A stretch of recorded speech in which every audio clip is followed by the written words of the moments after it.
जैसे हमारी तारीख थी सहारनपुर की और हम बागपत से आ रहे थे। अच्छा। तो जैसे बागपत से आ रहे थे हमको शामली पार्क पे उठा लिया। अच्छा। लोकेशन पे हमारा नंबर लग रहा था। ठीक है। तो जैसे उठाया फिर हमको चौकी में ले गए। करंट लगाया, बजाया, हमारा खेता सब करा, हमारे से कबूल कराया, हमने कोई कबूल नहीं किया। तो फिर उसके बाद जंगल में ले गए। जैसे शाम हुई, फिर शाम के बाद उसके बाद गोली मारते थे। मोटरसाइकिल ले गए उठा के थाने में थे और फिर हमारे गोली कैसे मारी? गोली नीचे पड़ा के मारी। क्या पूरा बताओ ना, कैसे कैसे? ऐसे नहीं, अगर लेटने की जरूरत नहीं है। ऐसे लेटो मत। फिर ऐसे टांग रखते और कपड़ा रखते, इतनी दूर से गोली मारी। चलो नीचे भी आऊंगा मालूम है। तो फिर उसके बाद अपना उसके कट्टे की फायरिंग कर खुद कर देती है।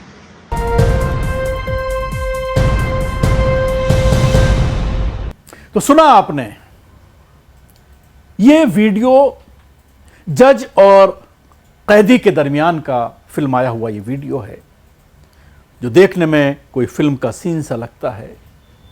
और पहली बार जब आपने इसको देखा होगा कि आपको यकीन नहीं हुआ होगा कि आखिर जेल के अंदर कोई इस तरह से कैसे सच्चाई बयान कर रहा है, वो भी योगी की पुलिस के खिलाफ।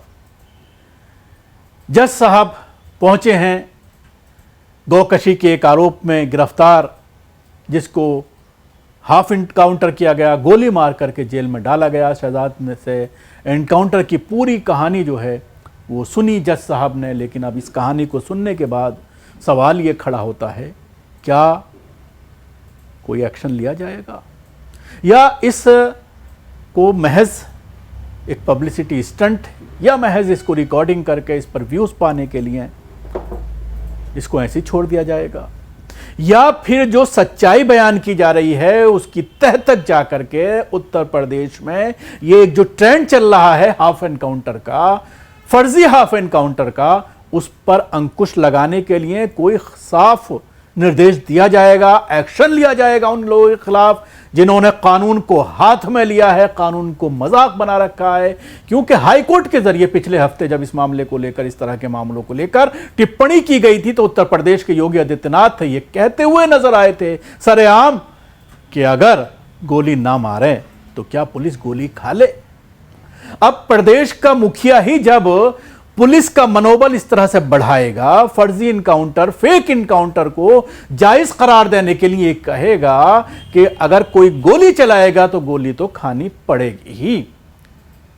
और 99% फेक इनकाउंटर होते हैं जिसमें यह दावा किया जाता है पुलिस के जरिए कि पहले गोली आरोपी ने चलाई, अपराधी ने चलाई, और अपने बचाव में फिर पुलिस ने गोली चलाई, और उसके बाद कई मामलों में मौत हो जाती है, कई मामलों में वो जख्मी हो जाता है। लेकिन जिस तरह से ये हाफ एनकाउंटर का सिलसिला उत्तर प्रदेश में चल रहा है, उससे लोग अपाहिज हो रहे हैं, टांगें खराब हो जा रही हैं, चलने लायक नहीं रहता।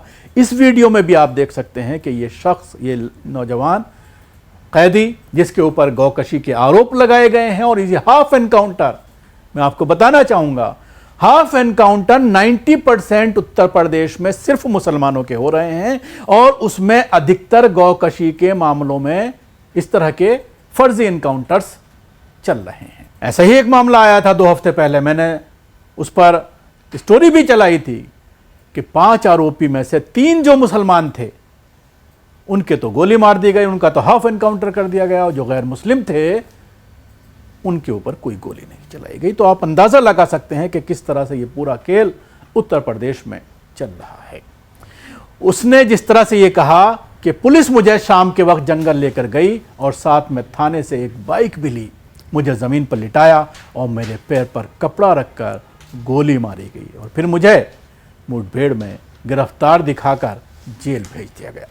सहारनपुर में कथित फर्जी हाफ एनकाउंटर मामले में जेल में जज की पूछताछ में कैदी ने पुलिस पर गंभीर आरोप लगाए हैं। कैदी ने कहा है कि उसे जबरन उठाकर करंट दिया गया और पैर में गोली मारी गई। सहारनपुर के फर्जी एनकाउंटर का मामला, जिसमें ये पूरी पूछताछ जज के जरिए की गई। सहारनपुर में कथित फर्जी हाफ एनकाउंटर को लेकर बड़ा विवाद खड़ा हो गया। इलाहाबाद हाई कोर्ट द्वारा हाल ही में पुलिस के एनकाउंटर के तरीकों पर सख्त टिप्पणी किए जाने के 1 सप्ताह के भीतर देवंद कोर्ट के AGCM परविंदर सिंह खुद देवंद जेल पहुंच गए।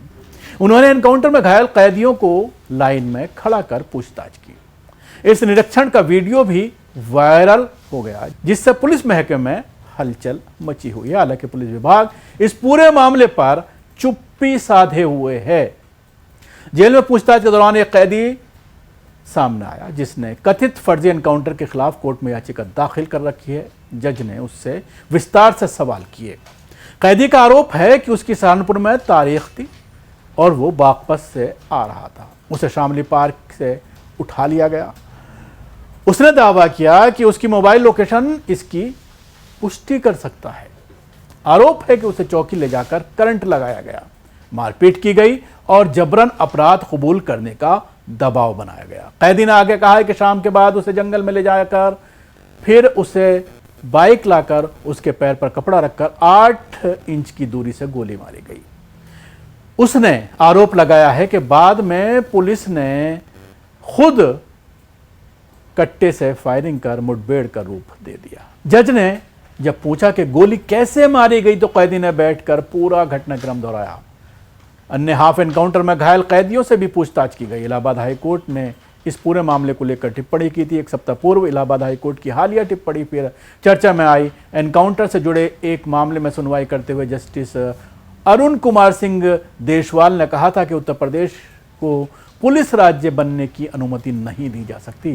कोर्ट ने यह भी कहा था कि कुछ पुलिस अधिकारी समय से पहले प्रमोशन और प्रशंसा पाने के लिए आरोपियों के पैरों में गोलियां मार रहे हैं। हाईकोर्ट ने डीजीपी राजीव कृष्ण और अपर मुख्य सचिव गृह संजय प्रसाद की मौजूदगी में ये टिप्पणी की थी। अब सवाल वही जो मैंने शुरू में किया था कि क्या इस तरह के खुलासे के बाद कोई एक्शन होगा। जज साहब जो वहाँ पर पहुँचे थे, क्या इनका भी हाल ऐसा ना हो कि उत्तर प्रदेश के जो संभल में जिन्होंने एफआईआर दर्ज करने का सीजीएम ने, ये भी सीजीएम है, सीजीएम ने जो ऑर्डर दिया था रातों रात उनका ट्रांसफ़र कर दिया गया था और अब इलाहाबाद हाई कोर्ट से तमाम पुलिस वालों को राहत मिल गई। तो क्या इस केस में भी जज साहब को इस वजह से ट्रांसफ़र कर दिया जाएगा कि ठीक है आप जांच करने पहुँचे, बात की वो भी ठीक है, फरियादी की फरियाद सुनी वो भी ठीक है, लेकिन उसको आपने पब्लिक प्लेटफॉर्म पर क्यों ला दिया, क्यों यूपी पुलिस का सच आपने उजागर कर दिया, इसलिए आपका ट्रांसफ़र किया जाता है। हो सकता है 1-2 दिन बाद इस तरह की खबर सुनने को मिले।